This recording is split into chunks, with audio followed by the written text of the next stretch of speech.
ఆశ్లేష నక్షత్రం. ఈ ఆశ్లేష నక్షత్రం వాళ్ళకి ఏంటి అంటే ఈ వినమస్ డిజార్డర్స్ అంటే విషంని ఇండ్యూస్ చేయడం కానీ, విషపూరిత స్నేక్స్ కానీ, స్పైడర్స్ కానీ ఇట్లాంటి వాటి వలన రోగాలు వస్తాయి అని చెప్పి ఆశ్లేష నక్షత్రం వాళ్ళకి సపరేట్గా చెప్తారు, డిసీజ్ గురించి చెప్తారు. సో ఇట్లాంటి వాళ్ళకి సంపంగి అనేది ఈ చెట్టుకి వాళ్ళకి చెప్తారనమాట, ఆశ్లేష నక్షత్రం వాళ్ళకి జ్యోతిష శాస్త్రం ప్రకారం. సో ఈ సంపంగి చెట్టు ఆయుర్వేదంలో ఎలా చెప్పారు, ఈ సంపంగి చెట్టుకి ఈ వీనంకి ఏమన్నా రిలేషన్ ఉందా అని చెప్పేసి ఇవాళ తెలుసుకుందాం. సో యాక్చువల్లీ డైరెక్ట్గా మనకి ఈ సంపంగి చెట్టుకి ఈ వీనం యాంటీ వీనం ప్రాపర్టీస్ అనేది అయితే చెప్పలేదు మనకి ఆయుర్వేదంలో.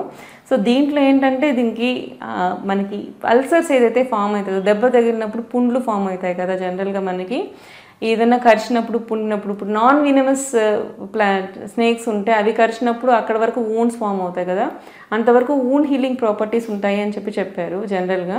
సో కడుపులో కూడా అల్సర్స్ ఏమన్నా ఫామ్ అయినప్పుడు ఈ లీవ్ జ్యూస్ ఇవన్నీ కూడా అల్సర్స్ని తగ్గిస్తుంది అని మాత్రమే చెప్పబడింది అనమాట ఇందులో.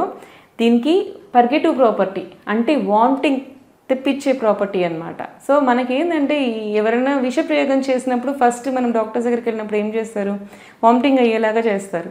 సో అలాంటి వాళ్ళకి ఈ పర్గేషన్ చేసేదానికి ఈ సంపంగి పూల రసం కానీ, సంపంగి ఆకుల రసం కానీ ఇది వాడడం వల్ల వామిటింగ్ అయిపోతుంది. సో అలా కోరిలేట్ చేసుకోవచ్చు మనము, ఇది యాంటీ వీనమస్గా వర్క్ చేస్తుంది అని చెప్పి. సో అది కంప్లీట్ ప్రూఫ్ కాదండి, ఇది జస్ట్ కోరిలేటివ్ ఇన్ఫర్మేషన్ మాత్రమే.